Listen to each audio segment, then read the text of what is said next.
Bonjour tout le monde, c'est Soulaf avec vous. Aujourd'hui, on va voir ensemble une recette de pizza à la poêle, une recette très simple et facile.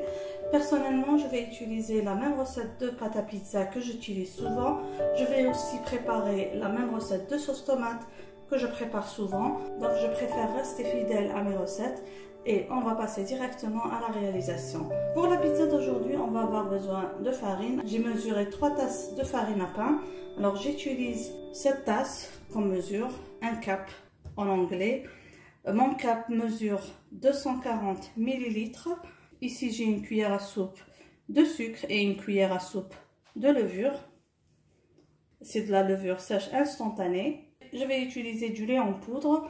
Donc 3 cuillères à soupe de lait en poudre. Si vous n'avez pas le lait en poudre, vous pouvez pour cette recette remplacer l'eau avec laquelle on va ramasser notre pâte.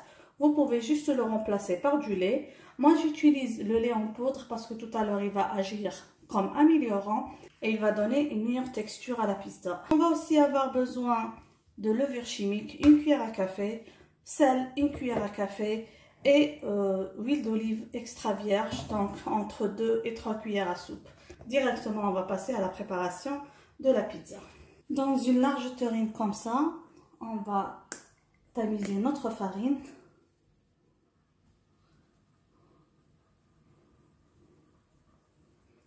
On va aussi tamiser le lait en poudre. Le lait en poudre a tendance à contenir beaucoup de grumeaux, donc il vaut mieux le tamiser. On ajoute le sucre et la levure boulangère, ainsi que la cuillère à café de levure chimique. J'essaie comme ça de mélanger pour que lorsque j'ajoute le sel, il ne va pas être en direct contact avec la levure. Maintenant, on ajoute le sel, une cuillère à café de sel. Aussi, on va comme ça un petit peu mélanger et on va mettre l'eau tiède. Donc je vais utiliser tout d'abord la moitié.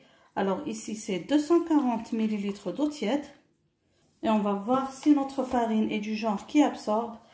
Il se peut qu'on va avoir besoin de plus de 240 ml d'eau, sinon on peut avoir moins d'eau. Et là je vais ajouter 2 cuillères à soupe d'huile d'olive juste pour mélanger bien le tout. Et on va commencer à ramasser notre pâte.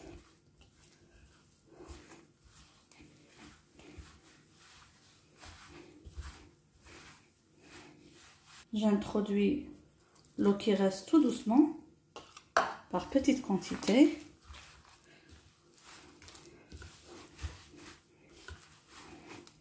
Bien sûr, si vous avez une machine à pain, un Thermomix, vous pouvez faire ça avec votre appareil. Je vous montre la méthode la plus simple. La pâte à pizza, cette pâte à pizza n'a pas besoin de beaucoup de pétrissage, juste pour ramasser tous les ingrédients.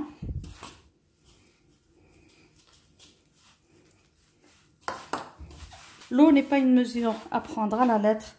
Tout va dépendre de votre pâte à pizza, de votre farine. Comme vous voyez, la pâte ne s'est encore pas ramassée.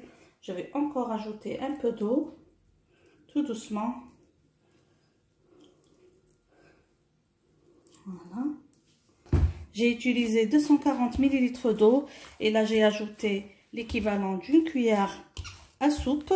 La pâte vous apparaît un peu collante, mais dès que je vais faire un petit pétrissage, elle va être parfaite. Je vais pétrir un petit peu la pâte. Et si la pâte est trop collante, on peut toujours ajouter un peu de farine.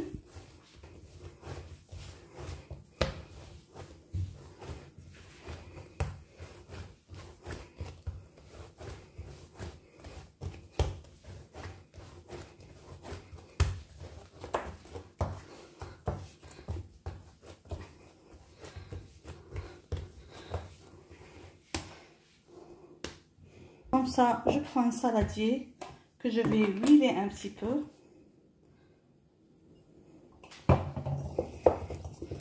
Et on va laisser la pâte doubler de volume, le temps de préparer la sauce tomate.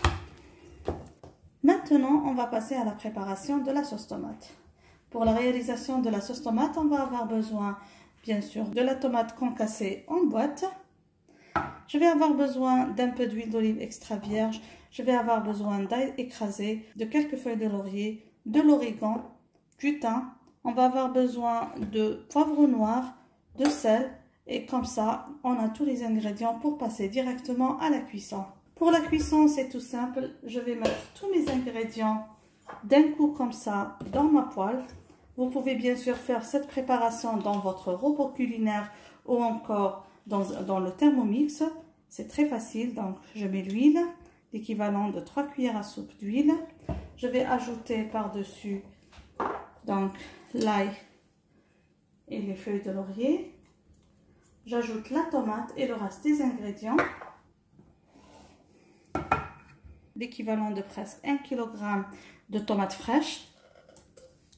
Vous allez avoir une belle quantité de sauce tomate que vous pouvez même congeler. D'ailleurs, moi, c'est ce que je fais pour Ramadan. Je prépare une grande quantité de sauce tomate avec l'équivalent de 5 kg de tomates. Je place dans des sachets séparés, donc individuels, pour chaque préparation. Et quand j'ai envie de faire une pizza, je fais sortir la pâte à pizza congelée que j'ai partagée avec vous sur ce lien en haut ou que vous allez trouver en bas dans la boîte de description. Donc j'ajoute l'origan,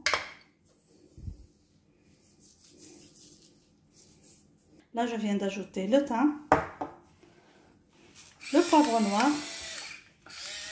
Alors moi j'aime beaucoup utiliser le poivre noir du moulin parce que c'est frais et ça sent toujours bon. C'est mieux que le poivre noir déjà moulu. Et du sel.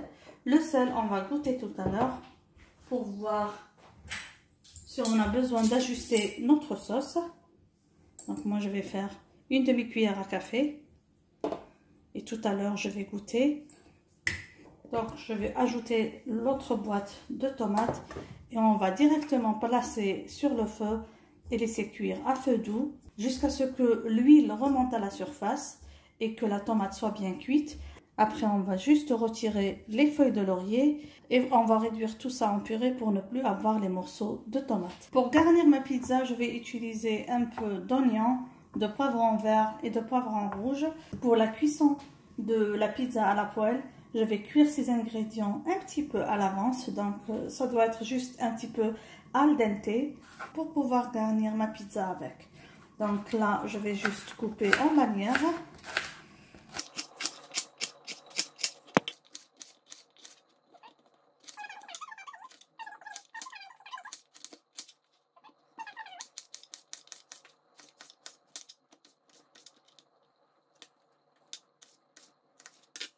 Juste un petit peu d'huile et on va faire suer les ingrédients ensemble avec un petit peu de sel.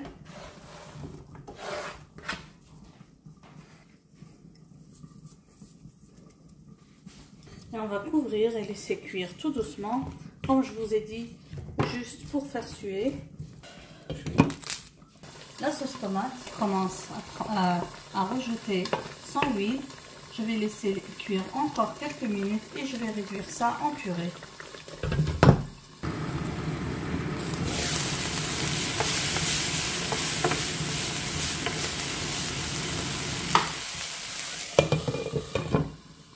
Alors voilà ma pâte à pizza. Donc je la dégaze comme ça tout doucement.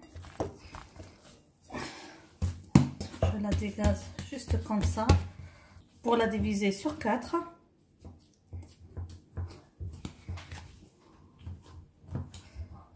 Je reprends comme ça chaque morceau, je le plie à l'intérieur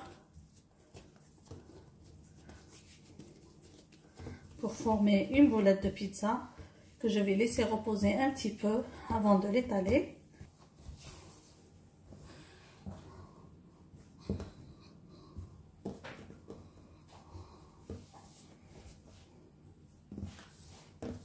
Je vais étaler ma pizza sur un espace légèrement huilé. Un petit peu d'huile à une épaisseur de presque 3 mm. Comme ça, je prends un découpoir de presque 10 cm. Donc, on va couper nos pizzas, nos rondelles. On va les laisser reposer un petit peu sur un torchon bien couverte. Donc je reprends comme ça les rondelles, je les place sur un torchon propre. Je vais faire la même chose avec les grandes pizzas. J'essaie de faire un large cercle qui ne soit pas plus grand bien sûr que la poêle que je vais utiliser. On l'étale toujours à presque 3 mm et on le laisse reposer comme je vous ai dit sur un torchon propre. Toujours on couvre pour ne pas avoir une croûte à la surface. Maintenant que la pâte a bien reposé, je vais comme ça la mettre sur la poêle. Je vais piquer un petit peu, juste un petit peu. Je vais laisser cuire juste un petit peu, lui donner une petite couleur blanchâtre du côté d'en bas et puis la tourner pour la cuire sur le second côté et la garnir. Comme ça, on va tourner sur un côté, sur l'autre côté. Voilà. On va directement commencer la garniture avec la sauce tomate.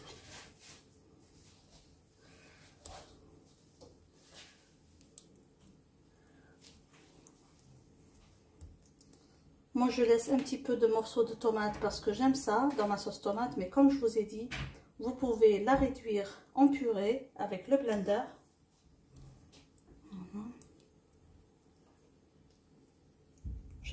Je garnis avec les ingrédients que j'avais préparés tout à l'heure.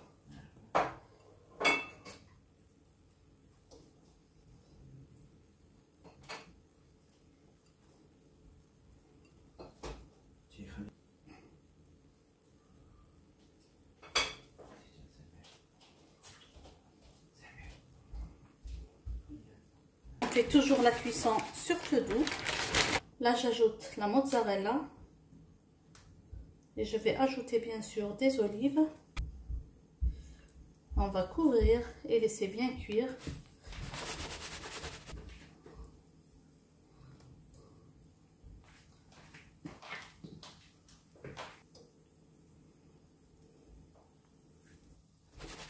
Il faut maintenant laisser la pizza prendre une belle couleur dorée du deuxième côté. Le plus important de s'assurer de donner une très belle couleur dorée à la pizza du second côté. Voilà. Et comme ça, on donne juste une belle légère couleur à la pizza d'en bas et on passe à la dégustation. Et voilà ma pizza. Comme vous voyez, elle a pris une belle couleur. Merci de m'avoir suivi durant toute cette réalisation. J'espère que vous avez aimé cette recette. J'espère que vous allez la réaliser et la réussir. Sur ce, je vous dis passez une agréable journée et à la prochaine réalisation. Bisous.